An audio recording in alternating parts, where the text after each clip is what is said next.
देखो यहाँ पे ये एडिटोरियल आया था कि दोनों ही एंशियंट सिविलाइजेशन रही हैं। जब आप एंशियंट हिस्ट्री पढ़ते हो तो इंडस वैली सिविलाइजेशन वहां पे पढ़ते हो, सिंधु घाटी सभ्यता, और फिर देखते हो कि कैसे ईरान के साथ भी हमारे कनेक्शन हुआ करते थे, ट्रेड रूट्स हैं। जितनी भी मेसोपोटामिया की बुक्स हुआ करती थी, मेसोपोटामिया में मेन रीजन किसका आएगा? इराक का, पर कुछ चंक ईरान का भी आ जाएगा करता था। तो वहां की जो लिटरेरी सोर्सेस थे वहां से भी हमें पता लगता है कि ईरान और इंडिया के रिलेशन पहले से ही एस्टेब्लिश है। और आज के टाइम पे अगर देखें तो एक तरफ ईरान था, एक तरफ इजराइल था। इंडिया ने न्यूट्रल स्टांस लिया क्योंकि हमारी इजराइल के साथ भी ठीक बनती है डिफेंस टेक्नोलॉजी के पर्सपेक्टिव से, और ईरान ये तो हमारी पास से बनती आई है, जो हमने एंशिएंट सिविलाइजेशन का एग्जाम्पल पढ़ा। अब यहाँ पे जो डिस्कशन करी गई है वो जियो पॉलिटिक्स को लेके करी है कि जो इंडिया और ईरान है एंशियंट वैल्यू से क्या चीजें सीख सकता है और कैसे आगे ग्रो कर सकता है। तो आपको एक चीज याद रखनी है, जब भी ईरान और इंडिया की साथ में बात आएगी तो क्या इसमें ब्रिक्स आ सकता है? आ सकता है। ब्रिक्स में ईरान मेंबर है, ऑब्वियसली है। तो अब इसमें ईरान की भी एंट्री हो चुकी है, तो इसी वजह से ईरान के लिए एक ब्रिक्स इंपॉर्टेंट रोल प्ले करेगा। नंबर 2, क्या एससीओ के टाइम पे हम इंडिया और ईरान का नाम इकट्ठे ले सकते हैं? कितने बोलते हैं यस, कितने बोलते हैं नो? अच्छा, बाकी न्यूट्रल है। अरे एससीओ में भी तो ईरान मेंबर बना था, इंडिया भी बना है, ईरान भी मेंबर बना है। इसके बाद very important INSTC, international north south transport corridor, क्या इसके साथ इंडिया ईरान इकट्ठे आ सकते हैं? और बहुत इंपॉर्टेंट है, बंदर अब्बास पोर्ट है, और हम चाहते हैं कि ये लड़ाइयां जल्दी से सॉल्व हो ताकि आईएनएसटीसी जल्दी से वर्क करे। उसके अलावा एक जो चीज आप पढ़ते हो दैट इज ग्लोबल साउथ। एक लाइन है जिसको बोलते हैं Brent line, very good. Brent line के जरिए क्या किया, ये सो कॉल्ड जो खुद को सुपीरियर मानते हैं उन्होंने ये लाइन दी थी।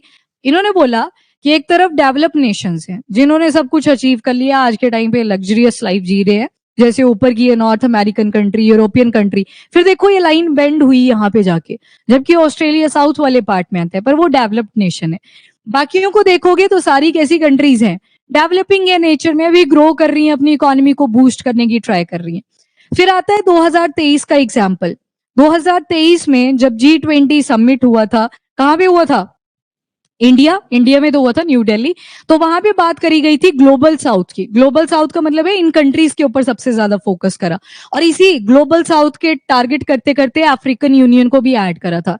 अफ्रीकन यूनियन की एंट्री G20 में कब हुई थी? 2023 में हुई थी ना। अभी ऑफिशियली इसको G20 बोला जाता है, खैर अभी ये G21 बन चुका है, पर ऑफिशियली आज भी इसको G20 बोलते हैं। तो ये इंडिया की कॉन्ट्रीब्यूशन यहाँ पे दिखाई। उसके अलावा जब इंडिया और पाकिस्तान का वॉर होता है उस टाइम पे भी ईरान ने पाकिस्तान को कंडेम किया था, सपोर्ट इंडिया का करा था, और एग्जाम्पल अगेन वही दिया था कि हम दोनों पुरानी एंशियंट सिविलाइजेशंस है, हमको अपनी वैल्यूज नहीं भूलनी है, कैसे हम ट्रेड किया करते थे, कैसे हम शांति का आगे प्रस्ताव दिया करते थे, कैसे लिटरेचर आपका भी डेवलप हुआ जो कि डिसाइफर नहीं हो पाया इन केस, और हमारा डिसाइफर था तो उससे आपके बारे में इंफॉर्मेशन पता लगी। यहाँ पे मैंने बोला डिसाइफर वर्ड, तो जो आपकी इंडस वैली सिविलाइजेशन की राइटिंग्स है उसका नहीं है ना आज भी पता, डिसाइफर ही नहीं हो पाई है कि लिखा क्या है। तो तभी तो तमिलनाडु के सीएम ने बोला था कि जो भी इसको डिकोड करेगा उसको हम पैसा देंगे। तो पैसा तो देंगे, पर जैसे वहां पे 8 लिखा है ना, 8 के ऊपर एक टोपी सी लगाई है, फिर ऐसे बाइफर्केशन करी है, एक डिजिट ऐसा भी मिलेगा जिसपे ट्राइफर्केशन है, एविडेंस ही नहीं कनेक्ट हो पाता है कि ये क्या लिखने की ट्राई करी है। और ऊपर से इसका कोई ऑल्टरनेटिव सोर्स भी नहीं है, वो जो सोर्सेज मिले हैं बस वही एग्जिस्ट करते हैं, आज तक पता नहीं चला। तभी तो आईवीसी के बारे में इतनी डिटेल कहां से पता लगी थी? मेसोपोटामिया के लिटरेचर से, जो इराक ईरान वाला एरिया आप पढ़ते हो, सीरिया जॉर्डन, उनके जो लिटरेचर है वो डिसाइफर्ड है, वहां पे आईवीसी का मेंशन ही बहुत ज्यादा है। मतलब ट्रेड खूब सारा हुआ करता था, और पैसे नहीं करते थे आगे पीछे, लेन देन किससे होता था? सील्स के जरिए होता था, जिसपे यूनिकॉर्न बना होता था, उनकी साइड के जो भी एम्प्रेस हुआ करते थे उनकी सील्स बना करती थी, नेचर की सील्स बना करती थी, तो सील्स का ही। और एक सील का ये भी इंपॉर्टेंट प्रूव रहा करता था कि किसी ने इसको ओपन करने की ट्राई तो नहीं करी है। स्टैंप लगा दी जाती है ना सील के ऊपर, पता चल जाता है कि उसको तोड़ा तो नहीं था। तो ये तो हुआ एंशियंट। अब आते हैं थोड़ा प्रेजेंट के ऊपर। सबसे पहले तो ईरान को देख लो, इधर इंडिया आएगा, ये पाकिस्तान है, यहाँ अफगानिस्तान, और ये सारा पार्ट आ गया ईरान का। चलो बॉर्डरिंग कंट्रीज आई थिंक आपको लर्न है अब। पाकिस्तान था, अफगानिस्तान था, और तुर्कमेनिस्तान था। पैट से याद किया था, Pakistan, Afghanistan and Turkmenistan. Armenia Azerbaijan दोनों आएंगी ऊपर। यहाँ पे तुर्की था, ये इराक वाला एरिया था, कुवैत मैरीटाइम बॉर्डर शेयर करता है, डायरेक्टली लैंड बॉर्डर को शेयर नहीं करता। चलो ये तो आगे इनकी लोकेशन। अब आ जाओ, आज का जो ग्लोबल ऑर्डर है वो एक ट्रांजिशन वाली स्टेज में चला हुआ है, कुछ भी चीज सर्टन नहीं है, अनसर्टिनिटी सी फैली हुई है, कब कौन लड़ जाएगा किसी को कोई पता नहीं है। कहाँ कहाँ पे डिस्टर्बेंसेस हैं, तो नंबर 1 इज ट्रेड वॉर। एक टैरिफ देवता है हमारे ट्रम्प जी, वो बार बार बात बात पे टैरिफ लगा देते हैं। तो ट्रेड वॉर मतलब वॉर नहीं कर रहे आप डायरेक्टली, आपने ट्रेड को ही ऐसे डिसरप्ट कर दिया कि वो वॉर की तरह ही दिखाई दे रहा है। Next, institutional decline. Institutional decline में बेशक टैक्स यहाँ पे इमर्ज करता हुआ दिखेगा, पर आर्ट एंड कल्चर आपको डिक्लाइन करता हुआ दिखेगा। बोलते हैं जब भी किसी कंट्री का युद्ध शुरू होता है तो वहां पे सबसे पहले जो हेरिटेज आती है वो कौन सी होती है, वहां के टेम्पल्स होंगे, जो बढ़िया बढ़िया साइट्स थी जिसकी वजह से टूरिज्म प्रमोट होता है, तो वो सारा डिक्लाइन देखने को मिलता है। एनवायरमेंटल क्राइसिस, इंडीड आप मिसाइल्स यूज कर रहे हो, बम्बार्डमेंट कर रहे हो, हैवी मेटल्स आएंगी, पानी पोल्यूट करेगा, तो वो भी इम्पैक्ट हुआ है। उसके बाद waning effectiveness of financial and technological, यहाँ पे वर्ल्ड ट्रेड ऑर्गेनाइजेशन हो गया, उनको हाईलाइट करने की ट्राई करी है कि वैसे तो डोमिनेटिंग बनते हैं पर ट्रेड को भी बैलेंस नहीं कर पा रहे हैं, तो उनको क्रिटिसाइज किया है। बाकी आ गया सबसे dangerous, media based control tools.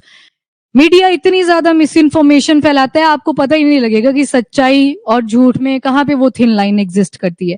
अभी नेपाल वाले इशू पे देखना था मीडिया ओपन करके क्या क्या बोले जा रहे थे, अपने मीडिया वालों की बात कर रही हूँ मैं, इंडिया की, बाकियों को तो क्या ही बोल सकते हैं, जब अपने घर में ग्लास लगा हो तो और उनको तो क्या ही बोलना है। तो मीडिया ने भी काफी ज्यादा डिस्टर्बेंसेस क्रिएट करी हैं, किसकी वजह से, मिस इन्फॉर्मेशन क्रिएट करके। Now next, rise of global south. Bar bar global south का नाम आता है और इंडिया बोलता है कि हम एज अ लीडर इमर्ज करेंगे यहाँ पे। तो global south I think clear है अब आपको लोकेशन, नीचे की तरफ डेवलपिंग नेशंस आ जाएंगे, ऊपर डेवलप्ड नेशंस है। तो इन्होंने बोला कि अब जब अगर ग्लोबल साउथ को इमर्ज करना है तो इनको भी यूनिटी अपने में एस्टेब्लिश करनी पड़ेगी। जैसे ब्रिक्स का एग्जाम्पल लिया, ब्रिक्स में आप देखते हो कि ब्राजील आ गया, आता है ना ये ब्राजील, अर्जेंटीना को भी दिया था इनविटेशन, उन्होंने मना कर दिया फॉर नाउ, क्योंकि उनकी अपनी नहीं बनती है ब्राजील के साथ, तो उनकी अपनी राइवलरी है। उसके अलावा आप देखते हो कि इथोपिया आपने ऐड कर दिया यहाँ पे, देन इजिप्ट है मेंबर ब्रिक्स का, कितने बोलते हैं है, चलो ठीक है, इजिप्ट भी है member, UAE United Arab Emirates है, सऊदी अरेबिया को भी इनविटेशन दिया था, वो लास्ट मोमेंट पे मना कर गए थे, सऊदी अरेबिया नहीं है, UAE is member of BRICS. और उसके अलावा ईरान भी आ चुका है, तो ईरान की भी अब एंट्री हो चुकी है। तो यहाँ पे क्या बोला है कि जो ब्रिक्स है ना, जैसे नाटो अलायंस वगैरह बना रखे हैं वेस्टर्न कंट्रीज ने, वैसे ये भी स्ट्रेंथन कर सकते हैं खुद को अगर चैलेंज करना है उनको, और अपने साथ डिस्क्रिमिनेशन ना हो, उस चीज के लिए बोला गया। बाकी इंडिजिनस चीजों के ऊपर बहुत ज्यादा फोकस कर रहा है इस टाइम पे ग्लोबल साउथ, बोलते नहीं है जैसे इंडिया में भी आत्मनिर्भरता आप बार बार सुन रहे हो, साइंस एंड टेक्नोलॉजी हो, डिफेंस हो, जो लोकल मॉडल्स एंड डेवलपमेंट के, इसमें एग्जांपल आएगा एक very important, disaster prone area से रिलेटेड आपने एक आर्टिकल पढ़ा था, यहां पे बोला जो लोकल मॉडल्स हैं डेवलपमेंट के, very good, living labs, very good, living labs, ठीक है। तो अब क्या कर रहे हैं हम, जो लोकल लेवल पे प्रॉब्लम्स हैं, डिजास्टर इमर्ज करते हैं, उन्हीं के ऊपर फोकस कर रहे हैं, तो इंडिजिनस डेवलप करेंगे। इन शॉर्ट किस तरफ जा रहे हैं, सेल्फ रिलायंस।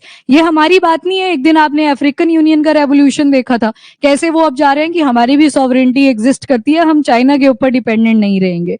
चलो उसके बाद तो कोई आवाज नहीं आई, खैर हमने आर्टिकल पढ़ लिया था। अब आते हैं थोड़ा सा हिस्टोरिकल इन्फ्लुएंस। तो हमारी जो गवर्नेंस है, कल्चर है, फिलोसफी है, लिटरेचर है, आर्किटेक्चर है, जब आईवीसी का इमर्ज कर रहा था वैसे ईरान यानी कि पर्शिया का भी इमर्ज कर रहा था, पर्शिया टर्म यूज करते थे पहले ईरान के लिए। कमिटमेंट टू पीस, अगर सिविलाइजेशन के टाइम पे जाएं, सभ्यता के टाइम पे, तो उस टाइम पे डिफेंस पे भी फोकस कर रहे थे, मतलब हमने कभी ऑफेंस नहीं करा, ना तो आईवीसी के लोगों ने, ना ही जो पर्शिया के लोग हुआ करते थे, पुरानी बात कर रहे हैं, अभी की बात नहीं कर रहे। शेयर्ड सिविलाइजेशन वैल्यूज, चाहे वो स्पिरिचुअल ग्रोथ हो, रिचुअल्स हो, नेचर को लेके रिस्पेक्ट हो, गुड ओवर एविल का जो एक स्टेटमेंट है उसके ऊपर हो, कोर बिलीफ्स की बात हो, हमारे कॉमन से ही है। इस्लामिक एनरिचमेंट, दोनों ने एक तरफ अगर आईवीसी को देखोगे तो हमें सेक्युलैरिटी दिखाई दिया करती थी, ना तो कोई ऐसे स्पेसिफिक किसी गॉड की पूजा करते थे। अगर सील हमें मिली भी तो उसमें बोलते हैं, कौन सी सील मिली थी, पशुपतिनाथ की, तो वो कंपेयर कर देते हैं जस्ट, पर बोलते हैं कि नेचर वाली सील्स भी तो मिली थी, सेक्युलैरिटी एम्फेसाइज होती है। पर वहीं पे अगर ईरान के केस में देखोगे, पर्शिया के केस में, वहां पे इस्लामिक इन्फ्लुएंस पहले से रहा है। इंडिया में बाद में इस्लामिक इन्फ्लुएंस आपको मिलेगा, जब आप मेडिवल इंडिया पढ़ना शुरू करते हो तो उस टाइम पे आपको इस्लामिक इन्फ्लुएंस मिलेगा। रेजिलियंस अगर देखें तो इंडिया ने कोलोनियलिज्म, ये मॉडर्न हिस्ट्री का एग्जाम्पल आ गया कि हमारे कंट्री के ऊपर ब्रिटिशर राज करके गए, बाद में हमने डिनाई करा कि हमें भी इंडिपेंडेंट बनना है, अपनी सॉवरेनिटी को इंश्योर करना है, और हमने नॉन अलाइंड मूवमेंट में पार्टिसिपेट करने का डिसीजन लिया था। ना तो हमको यूएसए के साथ जाना है, ना तो यूएसएसआर के साथ जाना है। अच्छा, ये आर्टिकल ना थोड़ा सा फिलोसॉफिकल है, पुरानी चीजों के ऊपर ज्यादा एम्फेसाइज किया है, प्रैक्टिकल अप्रोच आपको बेशक थोड़ी कम दिखेगी। कोर बिलीफ के ऊपर फोकस करा है, सॉफ्ट स्किल जिसको आप बोलते हो जियोपॉलिटिक्स में, उस पर ज्यादा फोकस किया हुआ है। और इसके अलावा ईरान ने कभी वेस्टर्न कंट्रीज को अपने को डोमिनेट नहीं करने दिया, वो चाहे ऑयल के सेक्टर में हो या फिर न्यूक्लियर वेपन्स के सेक्टर में हो। यूएस नहीं चाहता ईरान अपने न्यूक्लियर वेपन टेस्ट करे, ईरान बोलता है कि हम आपसे रेजिस्टेंट है इस चीज को लेके, हम अपना खुद देखेंगे, बार बार सैंक्शन लगा देता है। दोनों कंट्रीज के ऊपर सैंक्शन लगे हैं, वो चाहे इंडिया हो या फिर ईरान हो, तो अगला पॉइंट उसी को लेके है कि हमारी एंड्योरेंस भी बहुत ज्यादा है, टॉलरेंस भी बहुत ज्यादा है, इतने सारे सैंक्शन लगे, पर जो ग्रोथ का पहिया है वो दोनों का ग्रो ही करता जा रहा है। Next is shared vision for just global order. सबसे पहले साउथ साउथ कोऑपरेशन लग गया ना पता, ये ग्लोबल साउथ की बात करी। उसके बाद रोल ऑफ ब्रिक्स आ गया, तो जो वेस्टर्न फ्रेमवर्क है उसको अगर टैकल डाउन करना है तो ब्रिक्स को और ज्यादा स्ट्रेंथन करने की जरूरत है। स्ट्रेंथन से मतलब नहीं होता कि और ज्यादा मेंबर ऐड करो, पर जितने मेंबर हैं एटलीस्ट गवर्नेंस आपकी मैक्सिमम होनी चाहिए, मिनिमम गवर्नमेंट और मैक्सिमम गवर्नेंस का कॉन्सेप्ट। उसके बाद आता है कनेक्टिविटी वाला पॉइंट, जिसमें आईएनएसटीसी आएगा। इंडिया का यहां से मुंबई पोर्ट से शुरू होगा, ईरान का बंदर अब्बास पोर्ट, फिर ईरान से सारा सेंट्रल एशिया कनेक्ट कर जाएगा, और उसके बाद आप ऊपर जाओगे, transcontinental country I which is Azerbaijan, यहाँ पे इनके पोर्ट के साथ हम कनेक्ट करेंगे। ऊपर आएगा अस्त्रखान पोर्ट, उसके बाद ऊपर की तरफ जाओगे रशिया के साथ हम कनेक्ट कर जाएंगे। रूट तो रशिया के साथ कनेक्ट करने के लिए ये वाला भी है, जिसको आप सुएज कैनाल वाला रूट बोलते हो, रेड सी के जरिए निकले आगे गए, पर डिस्टेंस बहुत ज्यादा पड़ जाता है। यहाँ पे आपको 11,000 किलोमीटर से ज्यादा का डिस्टेंस पड़ेगा, यहाँ पे 7,000 किलोमीटर तक का डिस्टेंस पड़ता है, तो कॉस्ट कटिंग भी हो जाती है, फ्यूल कंजप्शन ऑब्वियसली बात है कम होगी if compare to this route. इस रूट पे अनसर्टिनिटी भी बहुत ज्यादा है, जैसे यहाँ पे येमेन आप देख लो, हाउदी रिबेलियन ग्रुप आ जाते हैं, नीचे की तरफ सूडान है, इनके अलग से सोमालिया है, सीड वाली जो कंट्री आपने पढ़ी थी सोमालिया, इनके भी रिबेलियन ग्रुप्स हैं, ये भी ठीक ठाक लूटपाट करते हैं। पहले ये सिर्फ पैसे ही चोरी किया करते थे कि खाने पीने को कुछ आ जाए, बाद में इन्होंने देखे वेपन्स कि ये तो बहुत ही डेंजरस है, इससे तो हर कोई डरता है, ये उठाए हुए हैं वेपन्स। तो यहाँ पे अनसर्टेनिटी बहुत ज्यादा है, कई बार हमारे कार्गोज आगे तक जाते ही नहीं है, यहीं पे लूट दिए होते हैं। एक बार सोमालिया के जो रिबेलियंस थे उनको इंडियन नेवी ने ठीक ठाक धोया भी है एक टाइम पे। चलो जी नेक्स्ट, बाकी ह्यूमन प्रिंसिपल ये थोड़ा शेयर्ड वैल्यूज के ऊपर एम्फेसाइज किया। अब आते हैं पैलेस्तीन के ऊपर। पैलेस्तीन मतलब इसराइल की बात हो रही है यहाँ पे, तो आपको क्या लगता है ईरान अगर इसराइल के अगेंस्ट है पैलेस्तीन का सपोर्टर होगा? ऑब्वियसली होगा। तो एक के अगेंस्ट है, दूसरे का स्टाउंड सपोर्टर है पैलेस्तीन। अभी फ्रांस ने भी स्टेटमेंट दी थी कि हम पैलेस्तीन को एज अ स्टेट कंसीडर करेंगे, मतलब वो पहले कंट्री हुआ करती थी, ब्रूटल तरीके से इसराइल ने वहां पे ऑक्यूपेशन करी थी, तो फ्रांस ने भी स्टेटमेंट दी है। खैर अब ईरान का अगर देखोगे तो एक तो साउथ साउथ का जो कोर वैल्यू है कि हम एक दूसरे को सपोर्ट करेंगे वो एम्फेसाइज किया। बाकी इनका मानना है कि वेस्टर्न कंट्रीज जो हैं वो डबल स्टैंडर्ड यहाँ पे प्ले करती है, पैलेस्तीन एक इंडिविजुअल कंट्री है। और ईरान ये भी बोलता है जितनी भी बाकी की इस्लामिक कंट्रीज हैं वो आगे आए और पैलेस्तीन को सपोर्ट करें एज अ स्टेट, क्योंकि इसराइल पहले वहां पे कंट्री हुआ ही नहीं करती थी, तो they are staunch supporter of Palestine. तो पैलेस्तीन के केस में तो यही आएगा।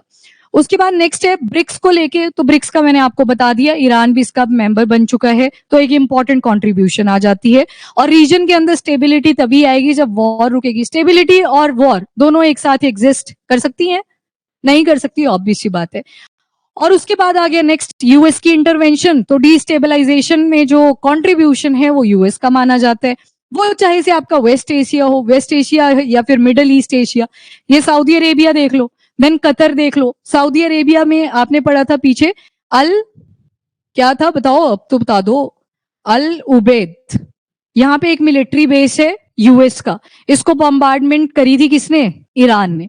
दूसरी बात आई आपकी अभी जो रिसेंट वाली है, कतर, कतर की कैपिटल दोहा, कल ही अभी अटैक हुआ है ना यहाँ पे। क्यों हुआ अटैक? बिकॉज हमास ग्रुप के जो लोग थे वो यहाँ पे स्टे कर रहे थे, तो इस वजह से अटैक कर दिया। कतर की तरफ से स्टेटमेंट आती है, भाई हम मीडिएशन का काम कर रहे हैं, हमारी टेरिटरी पे एटलीस्ट अटैक ना करें आप, हमारी अपनी सोवरेनिटी है इंडिविजुअल। खैर यहाँ पे ईरान का मानना है कि जो वेस्टर्न कंट्री है स्पेशली यूएस, डिस्टेबलाइजेशन में इनका सबसे ज्यादा कंट्रीब्यूशन रहा है। फिर वो ये वाला रीजन हो, चाहे से इसराइल वाला, देन सीरिया है साइड में, जॉर्डन, कहीं ना कहीं यूएस की इन्वॉल्वमेंट रहती है। ये खुद डिस्टेबलाइज करते हैं ताकि खुद की डोमिनेटिंग पोजीशन दिखा सके। तो ये ईरान का है जो पर्सपेक्टिव है विद रिस्पेक्ट टू यूएस। तो अब बोल रहे हैं कि इन सिविलाइजेशन का फ्यूचर क्या होने वाला है। तो बस वही है कि पास से लेसन लीजिए, जो कोर वैल्यूज हुआ करती थी उनको दोबारा से एम्फेसाइज करना शुरू करिए, और जस्टिस, इक्वालिटी और सॉवरेंटी के ऊपर फोकस करें, स्ट्रेटेजिक ऑटोनॉमी के ऊपर फोकस करें। मतलब जो कोर वैल्यूज होती है ना, रियलिटी में वही एग्जिस्ट करती हैं, जिनको हम भूल चुके हैं आज के टाइम पे, लड़ाइयों पे ज्यादा फोकस कर रहे हैं। तो उस रास्ते से हटने के लिए बोला है और जस्टिस, इक्वालिटी और सॉवरेंटी पे फोकस करने को बोला है। तो ये क्वेश्चन आप लिख सकते हो। पास्ट का ज्यादा आएगा इसमें, प्रेजेंट वाली जो चीजें आएंगी वो आप जो भी वॉर्स चल रही हैं मिडिल ईस्ट में, वेस्ट एशिया में, उनके एग्जांपल्स उठा सकते हो।